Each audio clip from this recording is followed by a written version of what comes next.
can pull the wall up from your eyes, try to remedy surprise, but if you're blind, then it doesn't even matter. Can you see through my disguise? Can you read my lovely mind? I guess you can through my teary pitter patters. Alrighty, hi everyone, it's Mimi from Virus at Indie Bubble. Today I have Oliver from Indiefarer as well here. Oliver's going to chime in a little bit later, but today I have Natalie from Nochi Studios.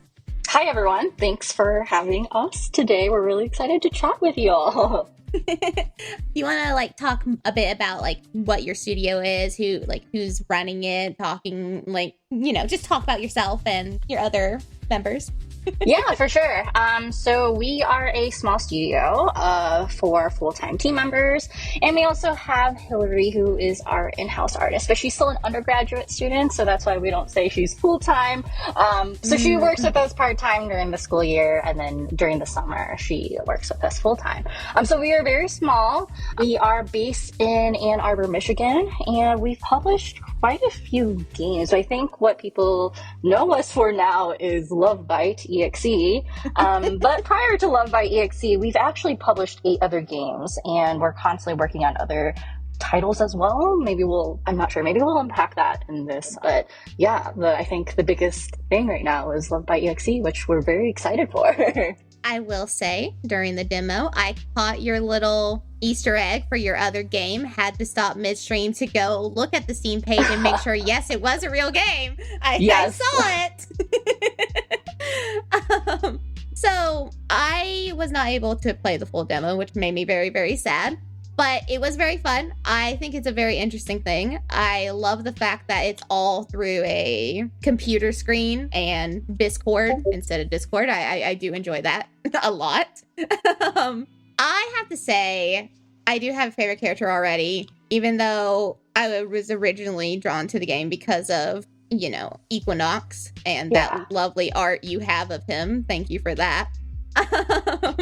But what led you to actually choosing the VTubing culture and community to create a game? So that came a little bit later, to be honest. So how Love Bite EXE came about, as I mentioned earlier, we had published 8 other games prior to this, right? Mm-hmm. And we actually had another chat sim. It was our 3rd title, which I'm happy to hear that you saw our ads. It's like a little Easter eggs, and people don't know that about us, right? That we actually make other games. So it was actually our 3rd game that we had Discord. Did we call it Discord in that game? I don't remember what we called it, but there was this work chat system. And so it actually is very similar. We did revamp it quite a bit, but how we came about this project was we really wanted to do a chat sim. We had created the system in our 3rd game, and we have all these other cool systems from all of our other games. So this title is actually a culmination of a bunch of features and mini games and things that we had done in our past game. So with this one, we really want to revamp that existing structure that we had. And I actually am a professor at the University of Michigan. And the things I had been seeing a lot and the things that I teach there is about internet, information science. And so with this title, we really wanted to explore internet scams, catfishing, which is why we have all those mini games in there, right? So when I presented this to the teams, hey, this is the goal. We have these existing systems. Let's do something better, because we're going to, to be honest, Until the Atlas didn't do that well. So we're let's revamp this. We have a really great structure. And Alexandra, our game scenario writer, when we presented all these key ideas, she's like, well, how about thematics of VTubers as the theme? And immediately we all approved that idea, because we're this is great. It's trending, right? And this project has been in the works since August 2024. And so we've already hit not that like VTubing has peaked or anything, but like we're past like people just discovering. Now it's common. Everyone knows what VTubing is about, right? Yeah. And so it was just something that we felt was very passionate, that we could effectively tell this story of identities, finding communities. For me, it's very interesting from an academic standpoint as well, but we can make this in a very entertaining format, a very entertaining game. And a lot of us on the team are fans of Mystic Messenger too. And so we're like, okay, let's do this with the Mystic Messenger flavor, but then it's with VTubers, and let's push the narrative on this. Let's push the envelope to see like, what can we accomplish with this game? I will say thank you for not doing Mystic Messenger, because I played that in high school, and I can't be up at all hours of the day game. Yeah, I can't just answer everything. Totally. I think the others on the team are more dedicated. We're more dedicated than I am in actually playing the full content. But like, I had to drop the game for Mystic Messenger because I was like you. I didn't really want to stay up till like 2, 4 a.m. Right, and then you have to pay the hourglasses and yeah. But I can definitely see the inspiration for that. But I also like that you guys aren't scared to, like toe the line on the whole kind of taboo topic of parasocialism in the VTubing sphere. With this. Yeah, this is a huge thing, right? So as I mentioned earlier, so I teach at the university, and this is something we talk about a lot. We talk about the utopian aspects of social media, how you can find people with like interests, and it's closed the gap in a lot of information, like being able to share your hobbies and interests versus like 20 years ago, you might not have been able to find people that were like you and liked your hobbies, right? But then there's also the negatives of internet and social media, like the dystopian aspect with parasocialism, doxing, a bunch of negative aspects as well, right? And so I think this game does it in a format where people can recognize that in a safe zone, right? Like you don't have to actually be worried, and you can live out your parasocial dreams or your behaviors if you want to be a troll. Like I know people who act like trolls online, right? Like there's certain behaviors that people do because it's a way to explore a different aspect of yourself, or maybe just explore different personalities. And then hopefully this medium, with the way that we've structured this game and with so many characters and answer choices, and there's a lot of replayability aspect. You can choose how parasocial you want to be. Do you want to be the troll? Do you want to mess with the other characters? Do you want to block them? Do you want to unblock them and like take it all the way through, right? Like an online e-dating situation. So that's really the goal for this, is to allow people to explore that in a safe manner, but hopefully very entertaining manner. I love that you mentioned the whole blocking thing, because in my stream that got sadly cut off because my storm decided I couldn't play it, I blocked one of the characters because I was like, you know what, you're just kind of annoying me, and I just blocked her. I don't even remember which character it was, but I just blocked her, and I'm sitting there like, wonder what happens now. But Oliver has questions about like what your choices actually mean, and I believe Oliver is ready to join us. So Oliver, you can come in, introduce your show, and we can get started more on the technical developmental side that I don't fully understand. Thank you so much, Mimi. I'm Oliver, the host of Indiefarer. I do deep dives into video games and expose the true plot, character arcs, and development processes. If you guys like anything to do with gaming, consider following me for more. And if you like indie development, we have lots of other podcasts within the Indie Bubble Network to suit your needs. Anyways, you guys were talking about a lot of really good in-depth stuff. I actually really wanted to chime in with the Mystic Messenger bit, because I was going to ask, when you were talking about, the chat sim, did you want to make something akin to Mystic Messenger? But it does sound like you're going your own way with it, especially going with like being able to block characters and having that actually like affect things. Are there like actual, consequences or maybe themes of abuse or stalking that might occur because of this? Yeah, so Mystic Messenger, I think one of the reasons why it blew up, well, it was very novel at the time, right? But it's also like with sensationalism, with the story, the narrative is like Juman with the cage, right? Like, this stuff gets known. So there's aspects of Mystic Messenger that we definitely looked into where it's like, okay, people love the voice calls, right? So it's like, okay, we have to have it. It's a Discord system that we copied. So you have to have voice calls with Discord, right? There is aspects in the endings that you're gonna get different types of endings based off of the decision and choices that you make throughout the game. You will also uncover character identities based off of the conversations you have and the choices, including the blocking and unblocking system.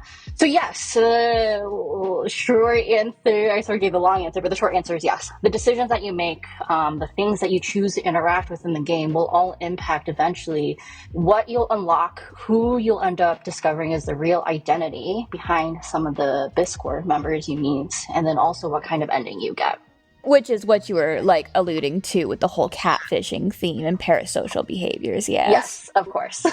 That's the fun part, right? Where we can explore the fantasy of that. Oh no, maybe I do need to unblock her. Oh no. Oh, that's such an interesting way to make a game. I love the way that it works, because I feel like, as someone personally who does play a lot of like otomes and did play a Mystic Messenger, I totally have a problem blocking. Like, I would just be like, but I kind of want to know what the character would say. And I think having that be an actual deciding factor in the game is very decisive and very interesting. Yeah, we hope that people see a lot of real world elements in this, right? It's also to give players a feeling of choice. I think sometimes people feel frustrated by otome or visual novel games is because they feel like they don't have enough branching options or choice for those who are more casual players instead of like having grown on otome games, right? And so having these options, we allow players who might have never played otome games. So I think that's one of the exciting things for us, is that we're seeing a lot of VTubers play these games, and these VTubers don't play these types of narrative otome visual novel dating sim games. And having this aspect of real world, well, you have chats, you have DMs, you have Discord calls, you can block, unblock. I think that gives people the feeling of they can control their own destiny in this game and choose how to interact with the characters. And I mean, some of these characters, right, they're not based off of real people at all. They're based off of personalities that we think that people commonly see online and certain behaviors. And so you have like trolls and people who are rage baiting, which like we all probably at least know one person who does that, right? And some people in real world, it is very healthy to block these people from your life, versus some people want to go after that because like in real life you would never engage with them, but this game allows you to fantasize like how would you engage with them.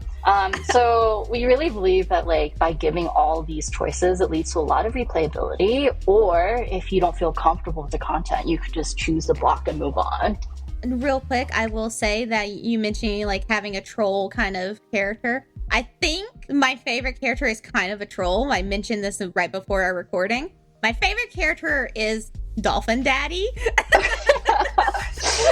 Dolphin Daddy is a fun one, especially. It's interesting because like they all have certain personalities in the group chat, right? And then as you start talking to the DMs, similar to real life, people can act differently, and you start uncovering things, and the choices you make helps you discover them a little bit more and figure out like who are they really, all these things. So Dolphin Daddy's a fun one. That's why Dolphin Daddy was my favorite, because in the group chat I was like, okay, all right.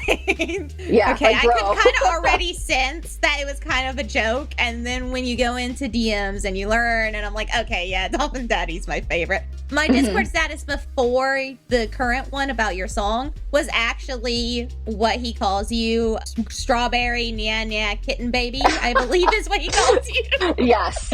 Alexandra was brilliant with those lines from Dolphin Daddy. I will say, you guys, I love it and hate it, but you guys perfectly captured the amount of cringe that is online. I don't know how you did it. You did it perfectly. It hurts me and I love it at the same time. Hopefully people have fun. They get to, again, they see the realism aspect, but they also hopefully like can distance themselves from it as well. That this is not, well, it's taking aspects of real life, but in a safe, entertaining way.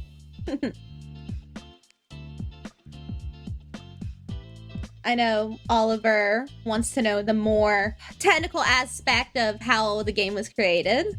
Yes, that is definitely true. You mentioned that Alexandria wrote that specific character. Do you want to tell me a little bit about what each person on your team actually does? Like, are they specialized in their fields, or do you guys kind of spread out over everything? Yeah, so since there's only 4 of us, we do a little bit of everything, and we all jump in when we need to. And so for an example, for one of our other titles, like we were coming up on the publishing deadline, and so literally everyone on the team ended up doing writing and like editing.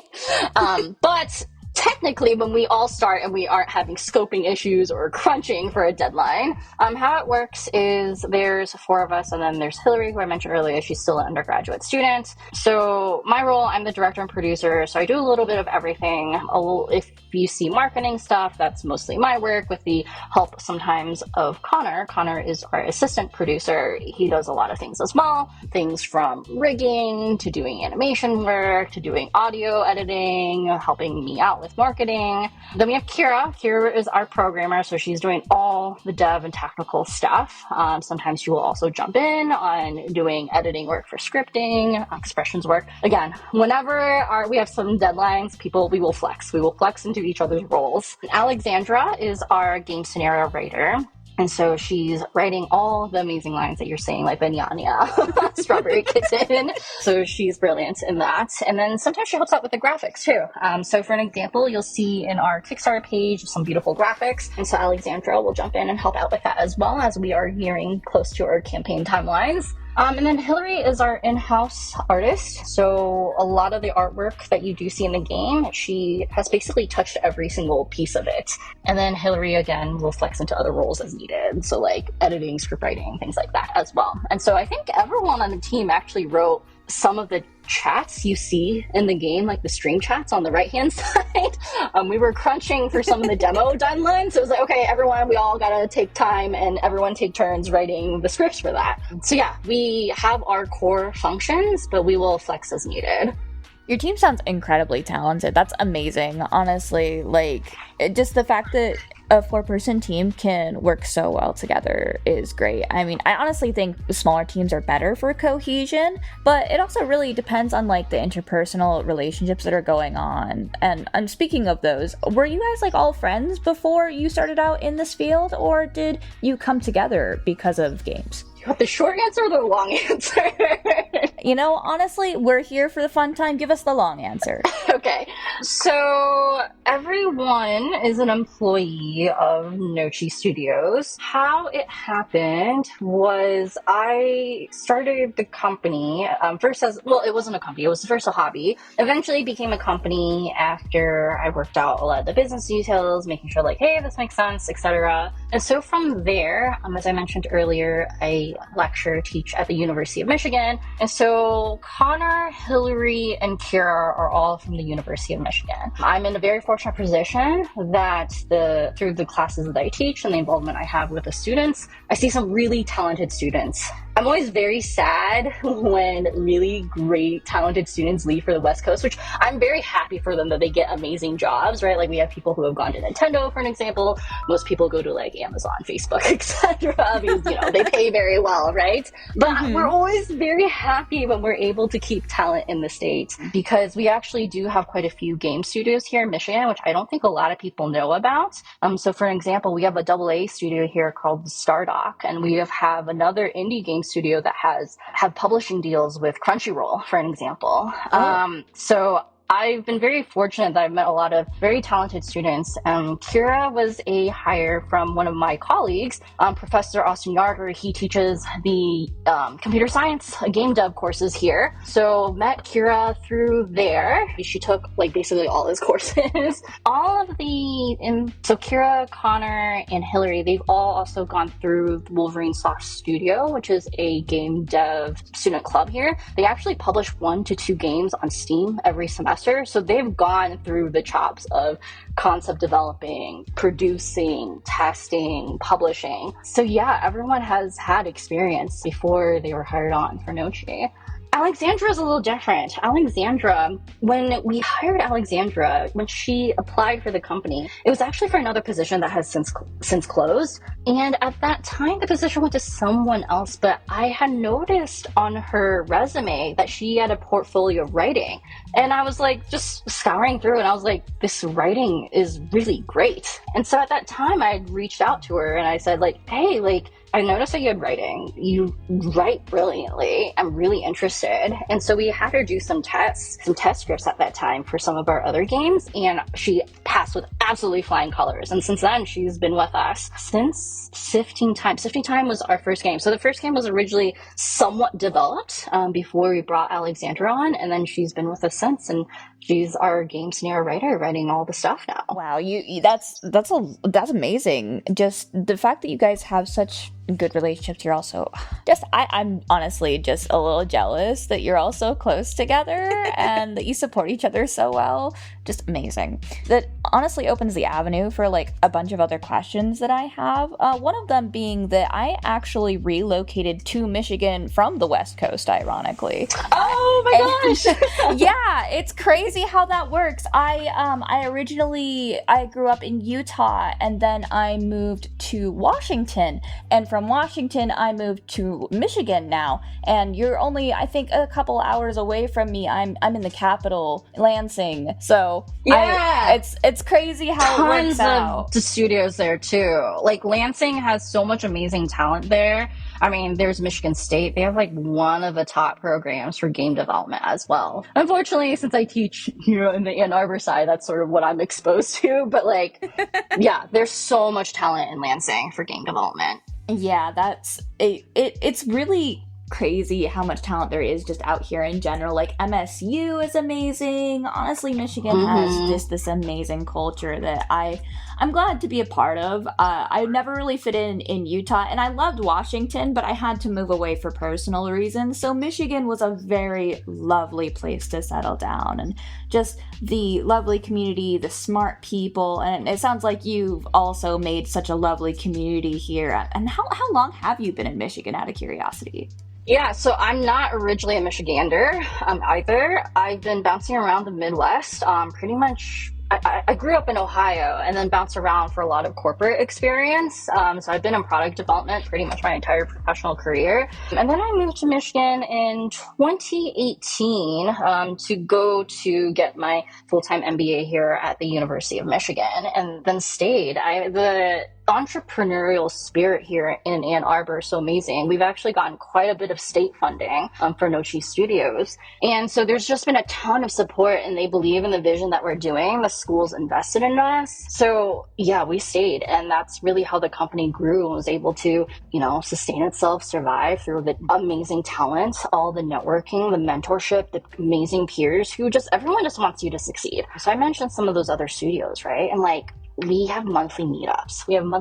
We talk about game development. We talk about what's working for you, what's not working for you. How's the Google ad space? The Google ad space not really working. You have to pay too much money. So we share wins and losses so that we can learn from each other and really support each other. So that, the goal is we all win, right? People don't just play one video game.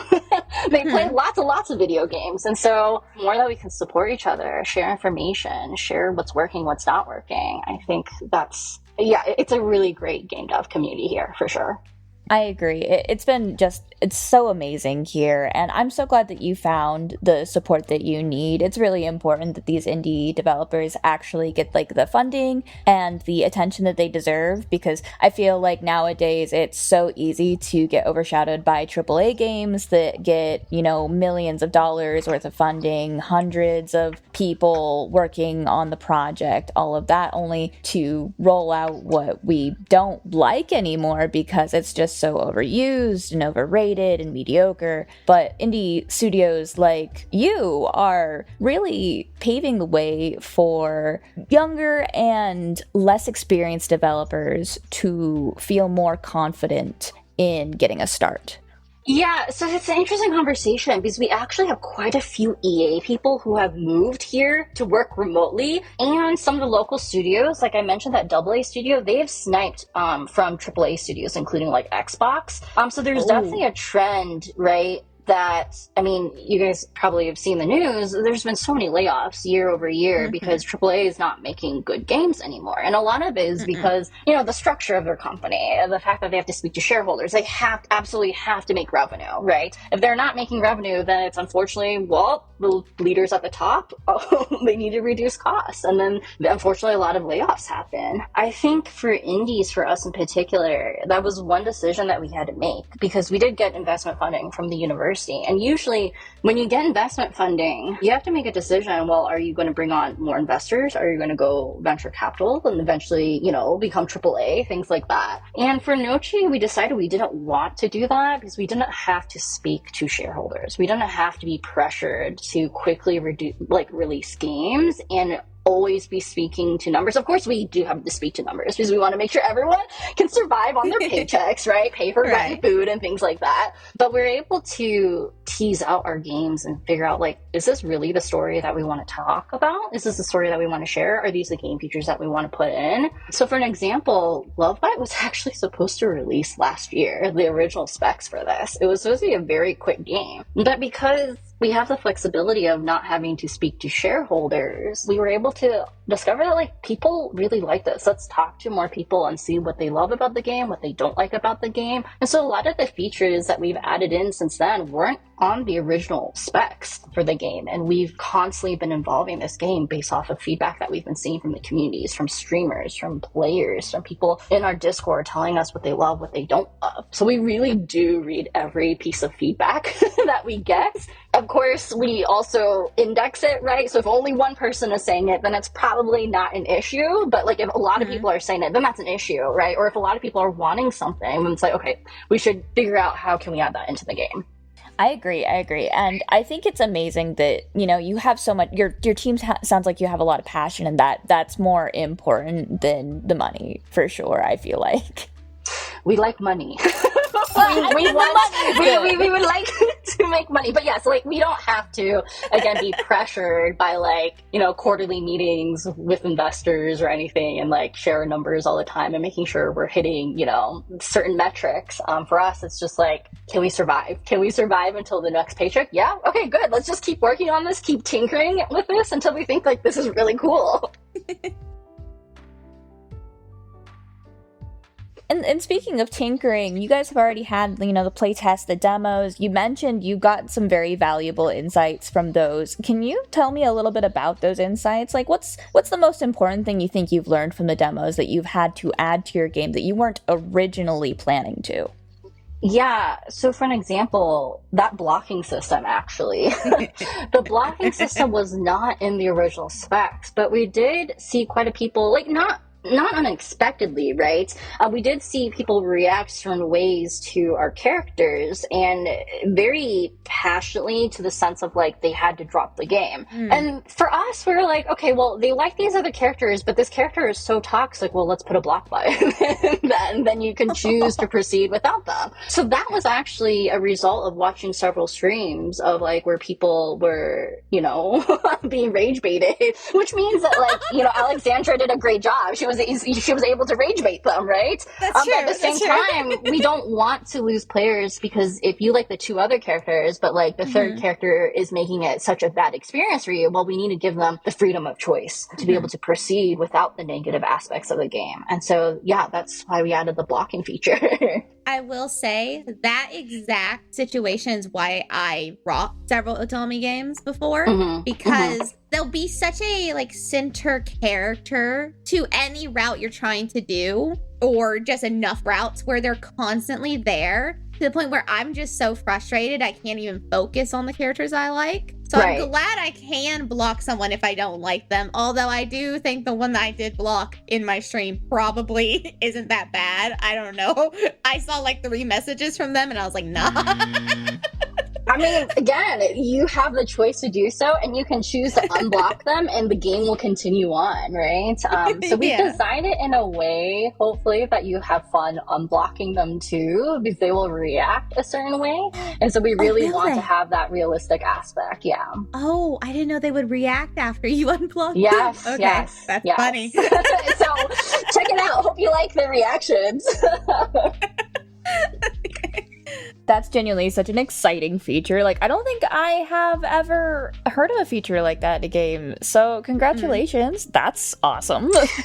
I think a lot of it, I mean, Undertale has an amazing narrative as well, right? So that really came from a little inspiration from Undertale, because when you go through the same situation again, Undertale has so many dialogue options that keeps playing the next one, that like you just die on purpose sometimes, right? Just to see what gets unlocked. Yeah. And because we want people to have a lot of opportunities to replay, that was always in the specs, was that like we need to come up with enough content that it will feel fresh to you. And because of that, that was one of the directives that, you know, when we were developing this blocking feature, we were like, okay, we need to have the specs that we need to write multiple scenarios for blocking and unblocking so it feels fresh every time you unblock them. Yeah. I do have a question, because there is another game that not heavily similar to Love Bite, but there are some things that kind of match up. Are you guys a fan of Needy Streamer Overload? Just curious. I think only Hillary has. I don't know if she's played or watched it. To be honest, it's in my wish list because people keep talking about it, right? Now, when we were doing our specs and numbers to like forecast our game, we did pull Needy Streamer numbers to be like, okay, well, this is how they're pricing their game, right? So like we probably should be in the same area. But to be honest, I don't really know that game. I don't think we try our best not to play games that are too similar to ours because we don't want people to think like we copied or anything. And like we do all of our documentation, so like we can always show like, well, here's the Google history, right? We use Google Doc history of everything. But I think actually only one person on our team has played it. I am thinking about buying Needy Streamer though, because I am very curious because everyone keeps talking about it. And then there's also the anime show too now. Oh, I forgot the anime, but no. Yes. Like I said, you guys aren't very similar, but there are a few little features that are kind of similar-ish that I was like, I can kind of remember Needy Streamer like this. Okay, I can kind of see it, but no, you guys aren't like it at all. I was just very curious, is all. Yeah, no, we've heard that comment several times actually. So yeah, that's why I'm curious and I want to check it out. They also did their own music video. Yes. I think that's what Hillary was most familiar with, was their music video. But we ended up referencing some other things for our music video for that. So, yeah.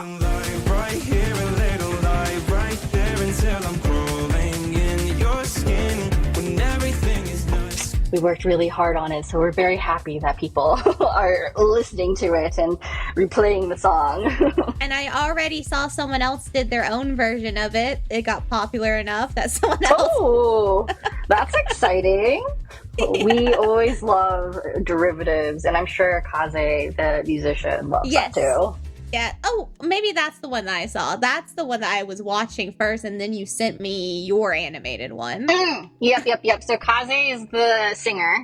He created the song. We released ours first because that was one of our marketing goals for that. And like from the beginning, we wanted to hire someone to create an original song for this game so that we can animate it for an opening for the game. And then we were surprised that he actually created like a longer version of it. And we're like, oh, well, we're not going to animate that because that's going to take way too long to animate. So we're still going to stick to the shorter version. And then he hired his own editor to create the video for the full song. Right. Which is brilliant. He's such a great musician. Yeah, I enjoyed it. I haven't listened to it on repeat, I promise. Oliver, what else do you specifically wanna ask game development wise? We actually, I was hoping I could pivot a little bit because you mentioned some of your earlier works. Would you like to talk a little bit about those? How the, process of learning, probably through trial and error, of publishing games, what you learned along the way, what you found to be fun, all that good stuff? Yeah, for sure. Yeah, I think Love Bite, one of the reasons why Love Bite is doing so well, one, it's the subject matter, but also like the gameplay features we've developed for this is because of everything, as you said, that we've learned from all of our past games. So for an example, I mentioned the Discord earlier. That was actually from our third game. A lot of people seem to have been enjoying the home screen decoration feature. We've been seeing a lot of interesting somewhat inappropriate brilliant. Very fun streams of people playing with that feature. That was from our third game, actually. Oh, no, not our third game. That would be our fourth or fifth game. I don't remember. I definitely didn't do that. Hey, they're fun. They make for great content. You give people the opportunity, they'll do it. Of course, right? We're like, oh, we're going to choose really cute stickers to put for this. No, people will find creative ways to make, certain images with cute stickers. We're like, to be expected. So yeah, we've learned a lot with each of the features, and we've been able to refine them to be better and to take what people didn't like about past things and what they did like so that they can hopefully be the best they can be in this particular game. Another example is like right before Love Bite that we started publishing all these updated demos this past year, we released like a typing game. So you see that typing game in Love Bite now as like doing homework, right? And as you do homework, well, we have to tie all the systems together. So if you do homework, we're going to give you customizable rewards where you can continue decorating your home screen with really fun images and things like that. So yeah, we take a lot of the features we've developed from the past to learn what worked, what didn't work, and then we reimagine it for Love Bite to be a cohesive desktop operating system experience. Actually, speaking of your mini games, the first time I played your demo, I died, I suppose is the best way to put it, because I got scammed so many times. Right. But also, in the latest demo, is there a specific function to Equinox popping up in the bottom right of your corner? Or, like, can you just ignore that? Or is something going to happen if you keep giving him cookies and head pats and, peck squeezes, I think is one of them. Yeah, we are coming up with results for those. So there's going to be achievements tied to it for Steam. Hillary actually, she's working on that this week. We're adding more little distractions and things. So hopefully people will have fun. They're very cute, guys. Like, we are very excited to put this out in the updated demo and the full game. But yes, they're distractions, but hopefully you're incentivized to engage with the distractions. Okay, because from the first time it popped up, I had zero idea why I was doing it, but I made sure to click as fast as possible. I think I gave him like 140 cookies before he left. I have no idea what he does, but I was like, okay, he pops up, we're doing it. You gotta feed him. He's so cute. He's just looking at you. It is cute. I also was wondering, like, is that a virus on my computer? Did I really get scammed that hard? Yeah, that's been interesting to hear comments about that too. But yeah, we are planning for things to happen as you engage with these little mini games and things that pop up. Okay, well that makes it all worth it then.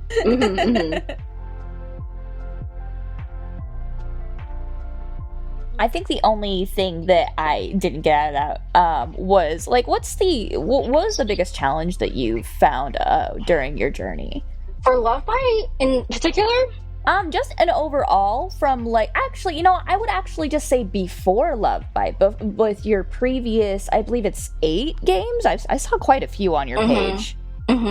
Yeah, so when the company first started, we actually didn't publish on Steam. We published on mobile, and this was pre-pandemic, right? And then once the pandemic hit, people's consumption behaviors for video games changed. Like, people were more interested in premium games. Let's go back to console. Like, you couldn't find Nintendo Switches. They were being sold for astronomical prices during the pandemic, right? So people's consumption behaviors changed, and then, like, Genshin Impact changed the mobile industry as well, right? Now mobile games are free to play, and it's like beautiful, very technical games that are free to play. And for you to win in the mobile space, it's very hard. You have to pay for ads. Like Genshin, when it first dropped, paid millions of dollars, and they did well because pandemic plus all the marketing.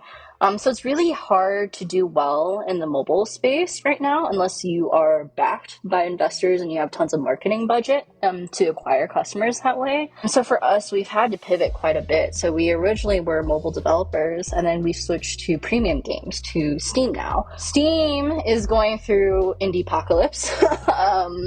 So that's a whole thing that you can read a bunch of reports on that people are talking about in news articles, academically, all these things. And And I think you've seen this, like everyone has seen this through Steam Next Fest that happened last week, where people were like, there's so much AI slop now, right? Yes. And there isn't a barrier to entry to game development anymore. When we first started, not anyone could publish a game on mobile. Now anyone can publish a game on mobile. There used to be a bigger barrier to entry to Steam, but now anyone can make it, including AI slop, right? And there isn't really much of a filter anymore. So I think that's the biggest challenge, is that like we constantly have to think about, well, as systems are changing, as algorithms are changing, as people's consumption behaviors change, like how do we shift so that we can continue making games that people like and that's interesting and that people are willing to open up and hopefully pay for? Right. Speaking of Stream Next Fest, I did see that you guys in the dating sim category reached number 3. Congratulations. Yes, we're so excited. Thank you. Yeah, that was huge for us.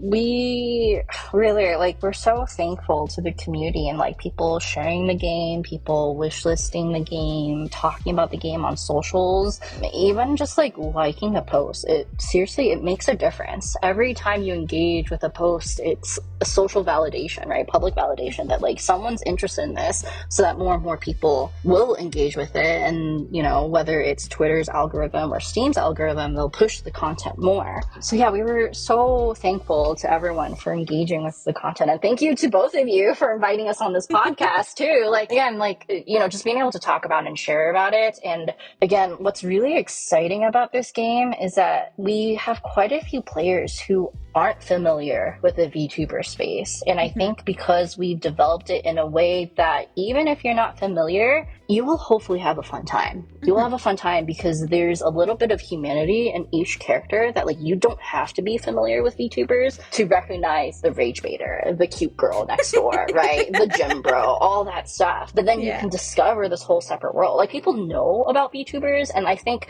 the people who aren't in the space tend to think it can be, they think the negative aspects of parasocialism, right? But then let's do this in an entertaining way that like, regardless if you are familiar with the VTuber space or not, you'll have fun. I really like how inclusive that is. And also, just as a back note, it's such a pleasure to have you on here. You're so full of life. You have so much passion. We love it. We love it so much. Thank you. This conversation's been absolutely fun. I agree. It's been so much fun.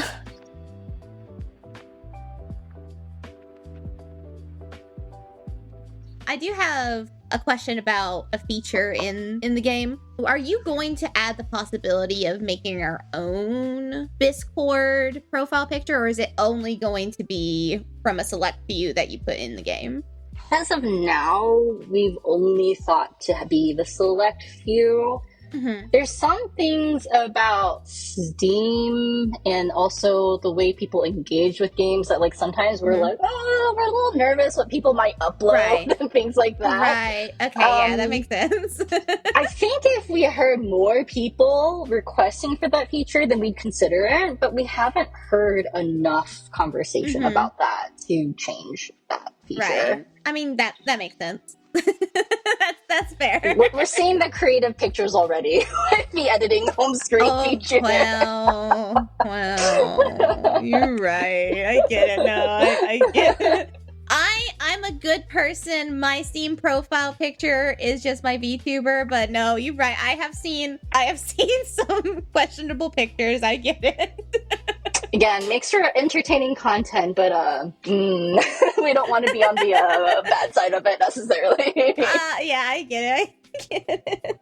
I also have a quick question about the feature, just because it kind of ties into a conversation we had earlier. The way that you were speaking, you seemed to have a very anti-AI type of stance, which by the way, I will outright say I totally agree with. Screw that AI slop. I think we should pay our artists. But if enough people were to request AI features in your game, would you consider adding them?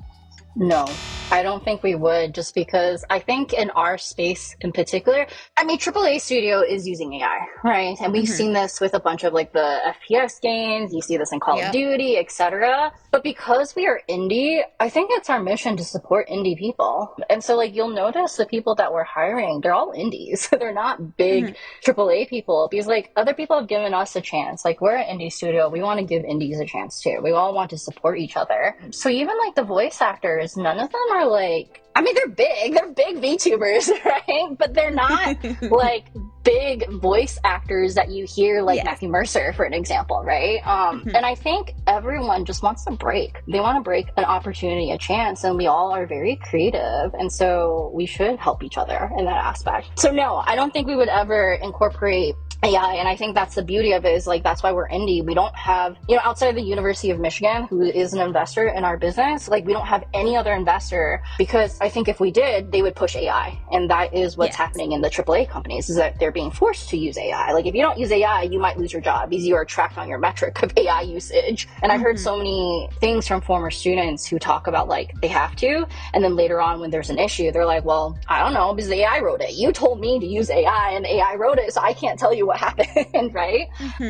But for us, like, yeah, we're indie. We want to support indies, and I think this game is great because of it, and I don't think AI could have created what we did.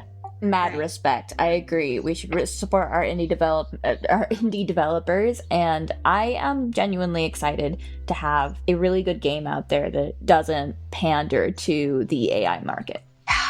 Yeah. There's so many issues with it right now, but yeah. And then you just mentioned the VTubers that you're using for voice actors, and do you want to talk a bit about who you picked for all the voice acting? Because I know you released some of them. Yes, so we've been very fortunate to work with Roy Kiato for our lead main character, Equinox, who is the main romanceable character. Then we had hired Rikami as a character that we can't say who it is, because that would ruin the immersion. I love Rikami. His scenes are totally worth it. So replay the game to unlock all the content. After that, our next hire was Haka. So Haka voices Zeta Saber Drifter, who is another VTuber character. After Haka, we announced Clay, voiced by Kane Knight. Clay is another VTuber character. So those are the 4 publicly announced voice actors that we have. We are planning to make another announcement maybe in a month or so. So we have another talent that we will announce later. Okay, so how many VTubers in total are going to be voice acting in game? You don't have to say who they are or anything like that. Just like in total in the final version, how many voice actors are we looking at? We are aiming for 6 in total. We for sure will be able to make 5 happen. One of the reasons why we took down the demo and like we're pushing, you know, the game, and then we have like a Kickstarter that's open still, so it's like still accepting late pledges, is because we want to add in 1 additional character. So that is our stretch goal right now. So hopefully we can make that happen. So ideally 6, but for sure 5. Yo, look at how much a pledge is real fast. Thank you for checking it out.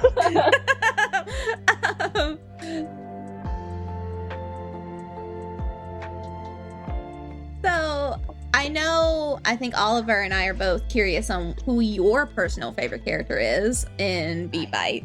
Absolutely, we've got to know the bias. Not Beat Bite, sorry, Love Bite. Oh my god, not Beat Bite, Love Bite. Yeah. Oh my gosh.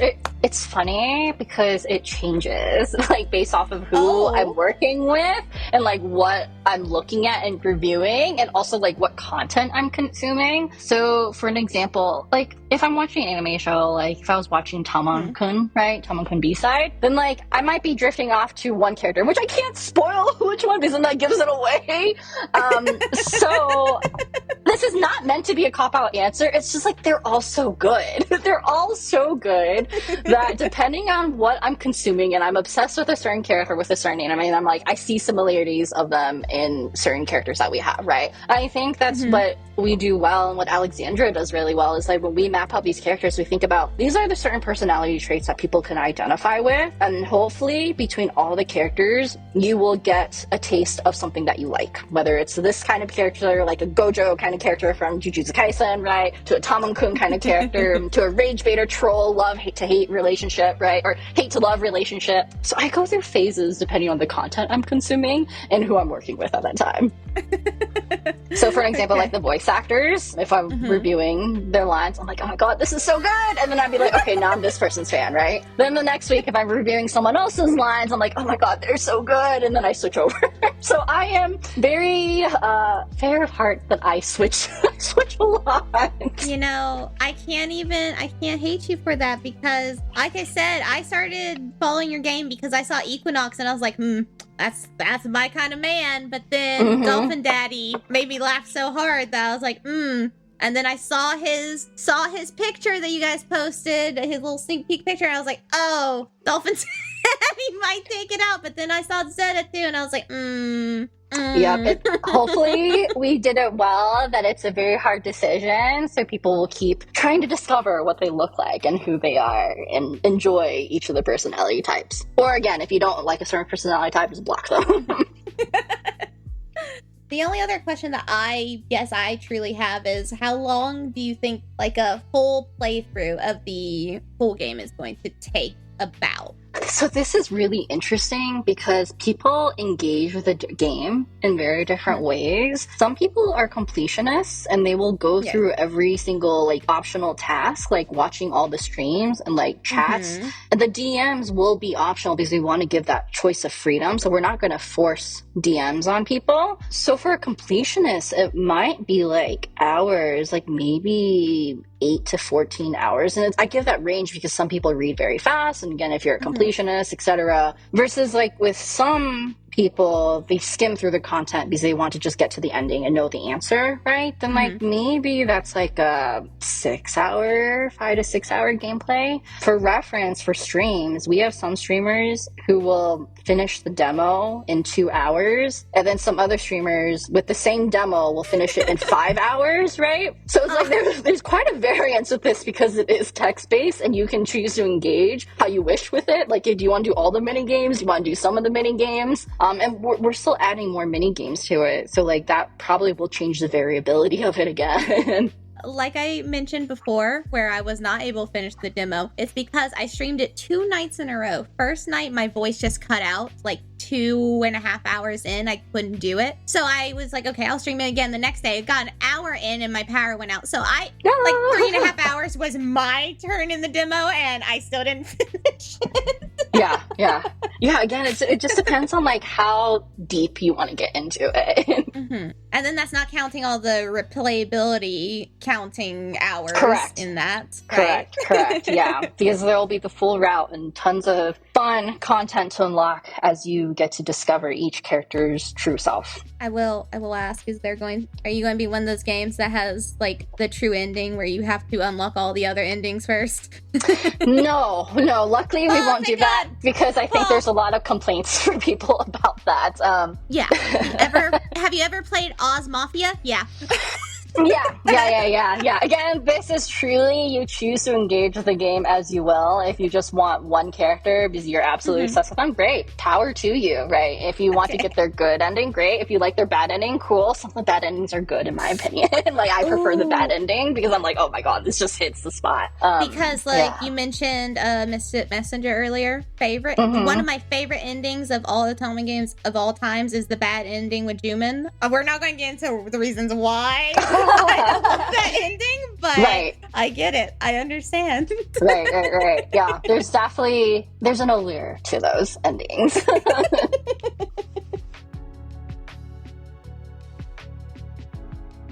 So I was wondering, as one of the people that didn't get to play the demo, and like I just also as just for people who haven't gotten to look into the game yet, that are just tuning in, have no idea what Love Bite is, who are you playing as? Who is the main character? Are you someone who is personalizable, or are you someone who has a set story?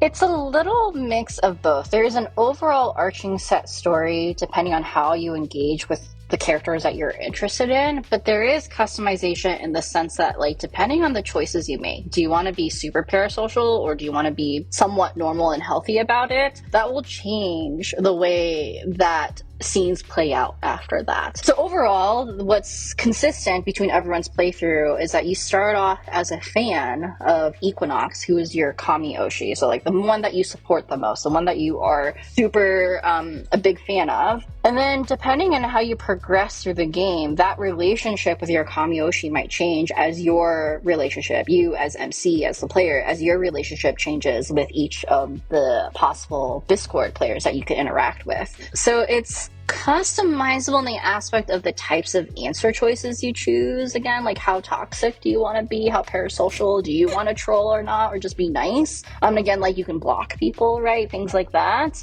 Other than that, like there's like small bits of customization where you can customize your username, and it's really fun watching streams about this and like the usernames that people come up with. Yeah.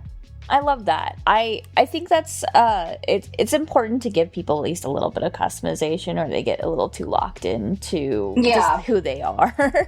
But I love all of the customability so far, and it sounds like you mentioned there's like a homework aspect. So is the main character a student? Yes, so you will discover as you're playing through the game, through chats that you unlock and also the emails that you get and other tasks that you get, that you are playing as a college student. That will be made a little bit more clear, I think, as we continue adding more games. We have a calendar feature that like will detail out like, oh, you have an exam today, blah, blah, blah, get your homework done, things like that. So yes, you are playing as a student in this game. There's a lot of bits and pieces that you will be able to pick up, the game lore, the world lore, through bits and pieces of conversations and tasks that you're given throughout the game. Okay. Out of curiosity, is the college aspect taken from your own life? We felt that it was just more entertaining that way instead of just a straight visual novel, right? I mentioned earlier, one of the goals before like we decided that it would be a VTuber theme was like, we want to add in these mini games of like scams. So like our tagline for this game is like, hey, it's inspired by Mystic Messenger and internet spam, right? And so that's a huge problem right now. Like people getting scammed all the time. You watch YouTube videos of people scamming the scammers, right? Like this is a whole thing. And like, I'm sure everyone in their own personal life probably knows of someone who's gotten scammed, if you aren't already getting a bunch of scam emails and, you know, text messages and whatnot. So we designed a lot of this to be educational too. So literally, like myself and Connor, we like sat through and like looked at all the trainings programs out there for, like, if you're working in a company, you usually have to do some kind of training, like IT safety training, right? So we sit through all these and we're like, okay, let's put in some best practices here. Like, what are the things that you need to keep an eye on? And what's been interesting is watching the streams is like, there are some streamers who are very knowledgeable about that. And then there's some streamers who just keep falling for the scams. So hopefully this has been educational for people to like, hey, make sure you're checking this aspect, checking the email address, right? Checking if there's typos, things like that. So we are putting in like IT best practices into this game to like fold everything together. So making it a college student made it easier as a narrative vehicle to be able to include all these game features in there.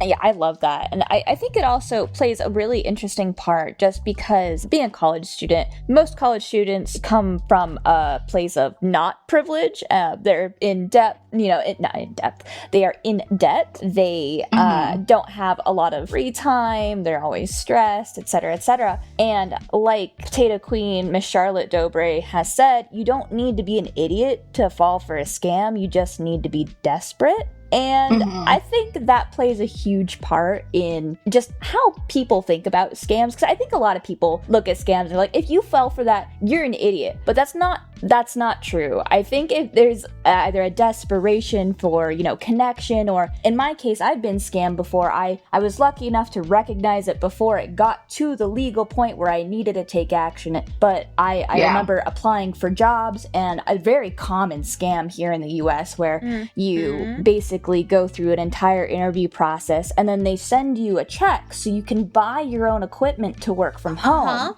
And if you deposit this check, it's going to bounce so you're going to get in a huge amount of legal problems. It's just all these fees to mess with. I was really lucky that I recognized that it was a fake check, and I was like, wait, this is a scam. But if I had been desperate enough to deposit that check, I don't think it would have been a matter of idiocy. Like I said, it would have been a matter of desperation. Yeah, it's preying on feelings, totally. And like you said, it's a lot of it is like I know older people, right? Like my parents, for an example. And like AI has not helped with it because it makes it so much easier now to scam people. And it's not their fault at all. We're in a different internet age. You have to be trained to recognize these signs, to recognize like what not to click, what to click. And then if you, like you said, if you were desperate, like there's so many sad stories of elderly people being scammed because they're like, your son is being held hostage, right? Like you're preying on emotions. And for elderly people, if they haven't been trained on this, they don't know that's a scam, and then they want to save their son and they're going to deposit a $300 Steam gift card, right? Yeah, it's a very sad situation. It is, yeah. And I feel like and especially with like, you mentioned because of the modernity with all of it, it really is easy to get scammed. They can spoof emails, they can spoof voices, they can spoof phone calls. It's absolutely insane. So it's honestly a little nice to have a safe environment to be scammed in where there's no actual real consequences besides having to possibly restart the game. Right, yeah. I wish we could make our scams a little bit more in-depth to the point, like, of how far these go. But a lot of it is a little bit surface level of, like, clicking on the email. But, like, the goal is, like, people hopefully learn to just don't click links, right? But lately, a lot of scams have been popular on Discord. Are you at all thinking about Discord scams, or...? We thought about it. It increases the scope of our project a little too much. We did try this. There is a chat out there in the demo that if you play it, Wizard Pit, our Rage Baiter guy, he posts a link. And that was our initial attempt to be like, well, maybe we can like have the failure bar respond to clicking on links in Discord, right? But then we had to like cut it out because we just didn't have enough time, and like we really wanted to focus on the email aspect versus like, you are right, a lot of the scams now are going to email and text message. We don't really have a text messaging system for this because like it's a desktop operating system, right? So we have to think about like desktop apps and things like that. Maybe it's a thing that we do add in the future if we have more development time. That'd be really, like, we have thought about it, we just haven't been able to fit it into our calendar. Speaking of Wizard Pit, my customized background, Equinox has the little tag that says I hate Wizard Pit. Yes, a lot of people have found a lot of like feelings with that.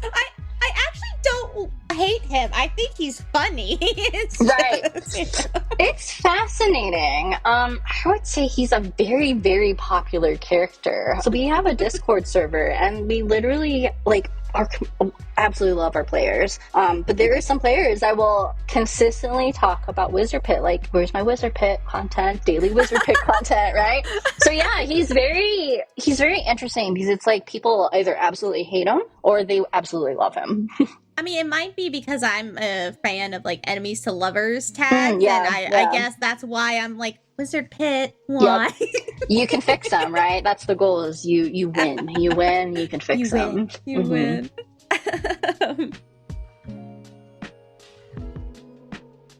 Oh, I do have one other thing that I wanted to mention that I had found on my stream of it. I noticed you have lots of cameos of other VTubers that you haven't mentioned as voice actors in the game.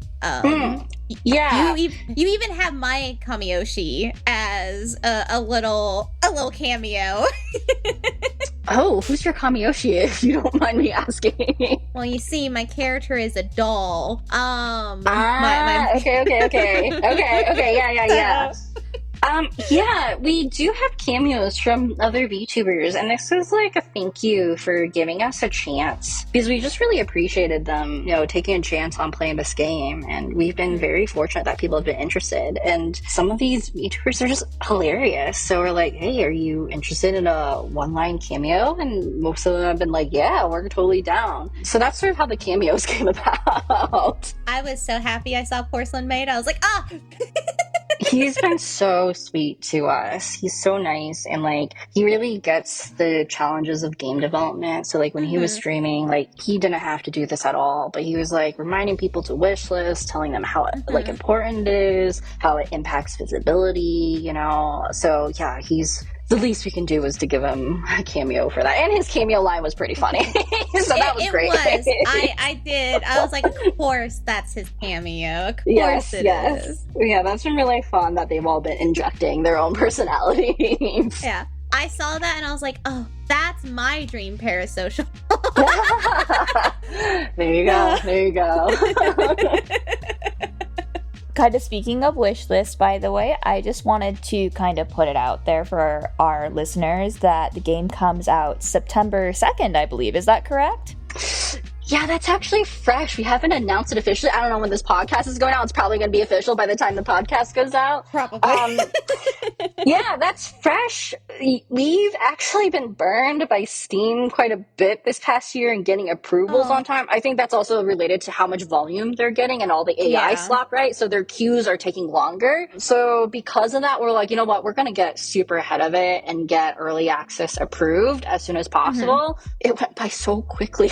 We were not expecting it. So then the game just went publicly noticed and that date is out there. To be honest, it's pretty much locked in at this point. So there's still some things that we're checking because we are planning to add a few more little features here and there into the game. And so we just want to double check on that before we make the official announcement on our socials. But yes, that is the intention, is that we will go into early access in September. Congratulations on that, by the way.